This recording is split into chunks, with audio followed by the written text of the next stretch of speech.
Daniel Riccardo really is in a bit of a situation at the moment. The RB driver is sitting through another torrid campaign in Formula 1 and questions are already being asked over his future. And in today's video we're going to find out if really Daniel Riccardo should still be on the grid next year, or even the rest of this year. Daniel Riccardo has had a challenging 2024 season to say the least. Daniel Riccardo has only scored points in one race and a sprint race, whilst Yuki Tsunoda has scored in 5 Grand Prix races and is ahead of an Aston Martin in the championship, whilst Daniel Riccardo has only just managed to beat someone who was only in one race. Yes, gathered he was in a Ferrari, but it still makes sense.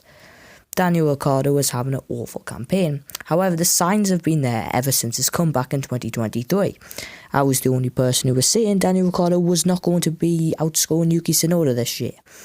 And the proof was already there.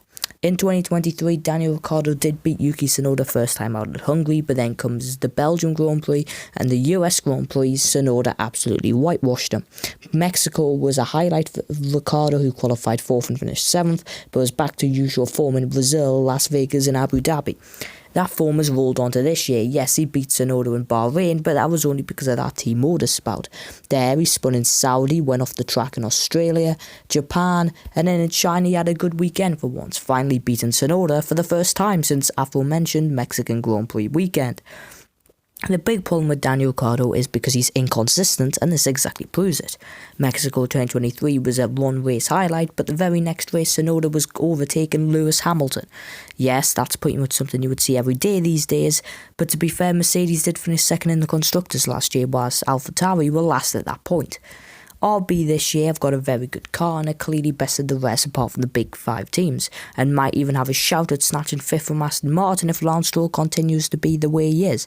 Garrett Stroll's actually improving this year, and I might even do a video about how good he's been, a sentence I never thought I'd ever say. But Daniel Riccardo is inconsistent, and that's exactly his problem. He can only score points every now and then, and is only ever going to be a good second player. Gathered he's even more inconsistent than Sergio Perez. At least Sergio Perez is inconsistently rubbish every single Grand Prix weekend, crashing into every other single driver. I've done a video on that, and if you do enjoy this one, please like and subscribe, and then go back and watch that Sergio Perez video that you can see on my channel below. But back onto this video, Daniel Riccardo does have to work on his consistency, but does he really deserve a seat next year? Well, the answer is going to come in the next 5 races.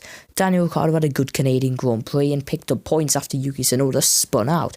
Gathered that means Tsunoda needed to make a mistake, but he didn't make a mistake while Daniel Riccardo didn't. Okay, he did at the start, but that wasn't his fault.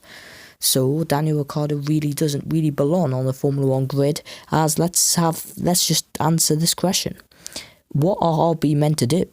RB were meant to give the younger drivers a shot, and Daniel Riccardo, if he's going to continue being washed like he is, yes, I'm calling him washed, Daniel Riccardo fans, then no. Liam Lawson has certainly proved that he's a very good candidate to replace him. After all, he was matching Tsunoda in 2023 in his first 5 races, whilst Daniel Ricciardo's done it 2 times this season. So as you can see, Liam Lawson definitely deserves a seat, and it's understood that if he doesn't get an RB seat next year, he's free to keep going to another team and leave Red Bull. So that leaves RB in another situation, but Daniel Ricciardo really doesn't need to stay on the grid. He's had his peak in Formula 1, and let's just face it, he's never going back to Red Bull. Sergio Perez has a 2-year contract, so the dream for Red Bull's over for Daniel Ricciardo, and let's just face it, what's his point in Formula 1 anymore? Wins and titles and podiums are all out the bag compared to other promising drivers such as Liam Lawson. Daniel Ricciardo may be good for working guys and just being a very popular driver, but as an actual driver himself, he really needs to improve to keep his seat on the Formula 1 grid. Are you in my zone? I think he really needs to beat Tsunoda the next 5 races. Are you in my zone? To give himself and even thinking of a shot. Are you in my zone? But that is my view, isn't it? And personally, I think Daniel Ricciardo won't be in F1 next year. But that's my opinion, and I would like to know yours in the comments section. And thanks for watching, and I'll see you next time.